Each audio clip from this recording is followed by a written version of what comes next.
Tension పడతానా? మరి ఎందుకు అంతగానం చేస్తున్నావు? నేను ఒక్కనేగా ఉన్నది, ఇంకోలేదు లేరు కదా. నాకే ఇస్తాడు, వెనక ముందు ఇస్తాడు. ఎందుకంటే మనం ఊకే ఆయన బలవంతం పెట్టద్దు. ఇక నువ్వు గిట్టే చూసుకుంటుండు. మీ అయ్య మంచిగా భూమికి వచ్చిన రైతు బంధు పైసలు, ఆ భూమిలోని పైసలు, రుణమాఫీ పైసలు అన్ని కొట్టబోతాడు, నీ చెల్లెకి పెడతాడు. మనమేమో గిట్నే ఇగో గిదే కొంపల పడి సర్దాం. మా చెల్లెకి ఎందుకు ఇస్తాడు? నేను ఉండగా మా చెల్లెకి ఎట్లా ఇస్తాడే? చెల్లెకి ఎందుకు పెడుతుంది అని మాట్లాడుతున్నావు. చూస్తలేనా వచ్చినప్పుడు వాళ్ళ 5, 10 దానికి దీనికి పెట్టుబడికి దీనికి అనుకుంటా అన్ని పట్టుకొని పోతుంది. మళ్ళీ చెల్లెకి ఎందుకు పెడతాడే అని మాట్లాడుతాడు. పా పోయితే అడుగుపా. ఊకే ఎందుకు కొడుతున్నాయి? ఊకే అదే మాట ఎప్పటికీ ఎప్పటికీ సాయంత్రం పెట్టుకే నచ్చినాక బాబుని మా అడుగుతాను నేను.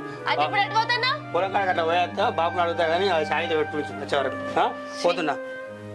దున్నపోతు మీద వాన పడ్డట్టే నేను ఎంత వరినా గంతే. నా ముచ్చటే పట్టించుకోడు. ఇక పొలం సందు పెట్టుకొని అయ్యని అడుగుతలేడు. ఛాయ పెడతా నీకు, ఛాయ కుడిది పెడతావు.